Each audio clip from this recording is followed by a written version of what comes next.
Hi, good evening, and thank you for stopping by to watch my video. I just wanted to share a little bit about my story. Um, it might help someone out there, and I hope that it does. If you have any questions or would like to talk to me more, you can always message me on our messenger. I was married for 24 years, and in that 24 years, I was emotionally tortured. Along with that, my children also were being emotionally tortured and some physical torture. I loved him several times, but I would fall into his trap of control and manipulation and go right back. During that time, we split up several times, but he, during that time, would cheat on me. He would basically control everything I did. He isolated me from family and friends. He did not allow me to do anything but work all the time and do whatever he wanted me to do.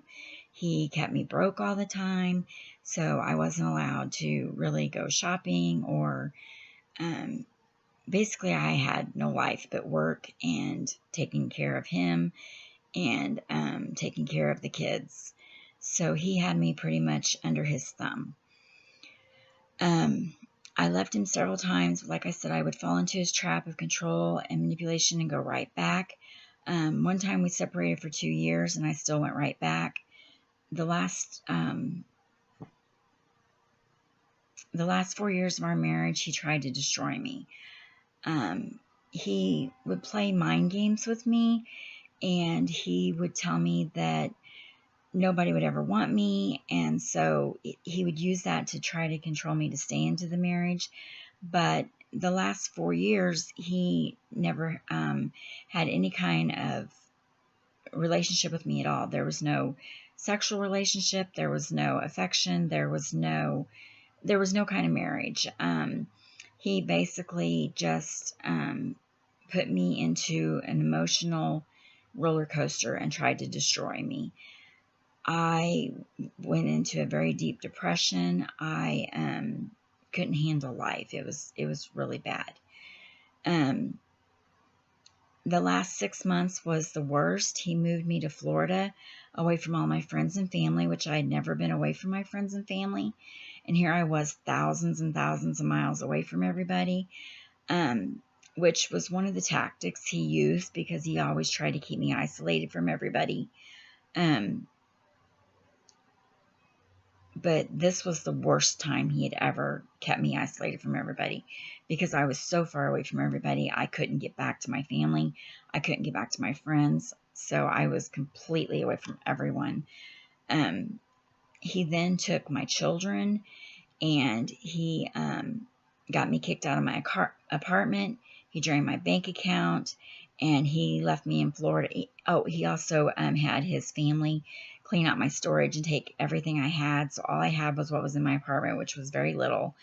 And he left me in Florida and abandoned me and took everything and left. He took the kids. So basically I was there by myself with nothing. I had no apartment, no money. Basically I was abandoned with nothing. He came back to Missouri and he left me abandoned, broke, and homeless. All I knew was the control he had over me, and so I didn't even really know who I was. I was totally lost. All I knew was being his slave, basically, and I didn't even know what to do because all I knew was what he had done to me. He had controlled me for 24 years, and I was totally lost. I did not know what to do with my life. I was just completely lost. But I tried to commit suicide in that time because I didn't know what to do, and I was a mess. After about a month, I started seeing that he had a total control over me, and I went and got some counseling to try to come out of it because I started seeing things that I realized wasn't normal. And so I started going to counseling, and the counseling really helped me. I started to learn that what he was doing to me was not normal, and that I really could have a normal life. It was going to take me a lot of healing, and it was going to take me a lot of work, but that I really could have a normal life. And so, and I started learning that he'd been abusing me all those years, and that the control he had over me was not normal, and the things he had done to me was not normal. None of it was normal.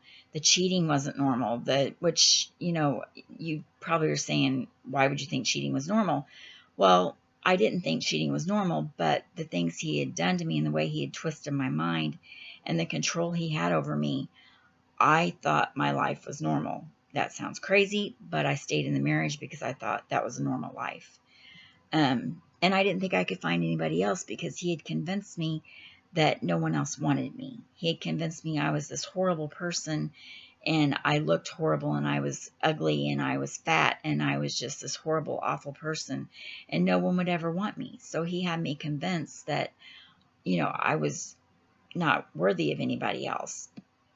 And so after I started going to counseling, I started on my healing path, and I divorced him. A few months after I divorced him, I started talking to him again, and he started controlling me again through the phone, through the conversations I was having with him. And he convinced me that he wanted our marriage back, and so I agreed to try. I sent him the money to come back to Florida, and as soon as he got off the plane, I saw him walking towards me, and I was totally devastated. I totally lost it. I just stood there and bawled. And my son was living with me, so I went ahead and let him come home with us, and I let him live there for 4 months. But in that 4 months, I didn't want anything to do with him. I mean, I was trying to be friends with him, but it was very difficult for me. And in that 4 months, he literally tried to destroy me, just like he had done, but worse than the last 6 months of our marriage. He literally tried to destroy me. He tried everything he could, even worse, like I said, than he did the last 6 months. And I could see right through it. I could see his manipulation. I could see his control. I could see everything. And so seeing it was even worse because I knew what he was doing, and I knew he was trying to destroy me. And so therefore it made it 10 times worse than what I had gone through prior. And so I went through a very, very hard time while he was there. But the reality had set in, and I couldn't be with him because I knew what he was doing. And so I let him stay there the 4 months, and then he tried to destroy me, and I became stronger because I could see through him, and he saw that I saw through him, and so all he wanted was to get out of there. And so he met a lady online, and so he ended up going back to Missouri, and which now they're married. And so, more power to him. I'm glad because I don't want him. I want nothing to do with him.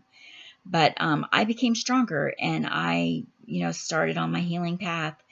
And don't get me wrong, that 4 months was living hell for me, because not only did I see the control, but I saw the manipulation, and I had to fight that. And it was so hard for me because that was all I knew. And I had had a little bit of counseling, but even though I could see it, it was difficult for me. It was so difficult for me. But I fought it, but it was hell. It was living hell. And during the time he was there, I had gone through surgery. I had gone through heart problems and had to have all kinds of heart testing done. And I mean, I had gone through so many physical things on top of the mental things that he had done to me. It was very, very difficult. But I made it, and I got stronger. And I'm very proud of myself. But it was really, really, really difficult. But I got through it. Honestly, I'm thankful that I went through that experience, because I don't believe that I could have gotten strong enough to have fought him and to have gotten to the point I'm at now to start healing if I wouldn't have went through that experience, because he still had control over me until that moment that he came back and I went through all of that. So I'm thankful that I went through that experience, because it gave me closure and I was able to let go and I was able to move on. But he went back to Missouri, and I went on with my life there in Florida, but I hadn't faced my fears. I had moved on from him, but there was many fears I hadn't faced. There was many things that I need to heal from the narcissistic abuse. And I had just put them under the rug, lived my life in Florida, went on and just kind of set all that aside and didn't deal with it. And so when I moved to Missouri, I came back to Missouri to be with my family. And when I came back to Missouri, I hadn't faced my fears, and I had gotten myself into 2 other narcissistic abuse relationships when I was in Florida. And so when I came back to Missouri, I had to start facing those fears. And that was one of the hardest things I ever did. It was very difficult, but I still have a ways to go, but I've started on that healing path, and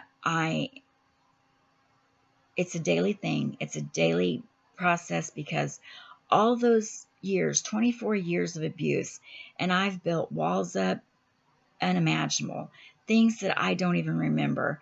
My son the other day told me that his dad had physically abused him, and I stood there and watched it, and I don't even remember that. That was devastating to me, but it was a healing block, and I was able to work through it. But there's so many things that happened that I don't even remember.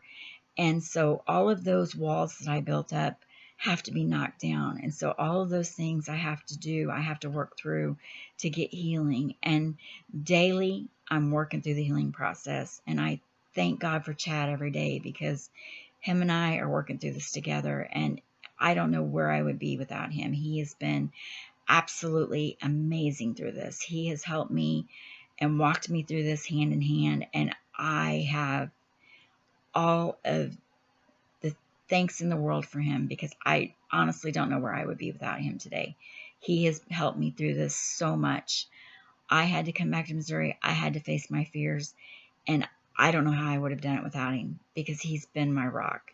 And so I'm so thankful to him for being here for me and helping me through this, because I knew when I came back to Missouri it was going to be hard, and I had no idea it was going to be this hard. And it's been very difficult, but he's been right there beside me. And I thank God every day that I have him in my life, and that he's been right there beside me to be my best friend and to help me through this. But I've come a long ways, and I know I've got a long ways to go, but every day I get stronger, and every day that I can see that I get stronger helps me get even stronger the next day. And so my advice is never take that person back, because it doesn't work. I tried it. It doesn't work. I believe in faith. I believe in hope. And if that person has God in their life and they have faith and hope, yes, it's possible they can change. But if they don't have God and they don't have faith and hope, then they're not going to change. And I honestly, truly believe that. So if they do not have God in their life, don't take them back. And, if you don't see those fruits showing that they're changing, don't put yourself through it, because all it's going to do is make you go backwards, and it's not worth it. It's not worth the pain and agony that you have to go through again. Let go, move on, start healing, because that's what it's all about, is getting yourself back to where you can love yourself, because I've never loved myself. I've always tried to please everybody else. I'm trying to learn to love myself and trying to learn to please myself and not someone else. Because until I can love myself, I can never have a healthy relationship of loving someone else. And that is my goal. I want to love someone else with my whole heart. And I want to be able to say, I can have a healthy relationship. That is my goal. And once I can love myself, then I know I can say I can have a healthy relationship because I'm healed. That is my ultimate goal, and that is where I'm going to get. But my advice to you is don't give up, because there's hope, there's faith. You can get it, but you got to work hard, and you got to take those blocks down one by one, and you can't give up. And if you do make a mistake, or you do get discouraged, or you do get depressed, you got to get back up, and you got to keep on going day by day. And you're going to make mistakes. You're going to get discouraged. You're going to get depressed, but you got to keep getting back up, and you got to keep going, and you got to stay strong, because that's the only way you're going to get through it, is to keep on going.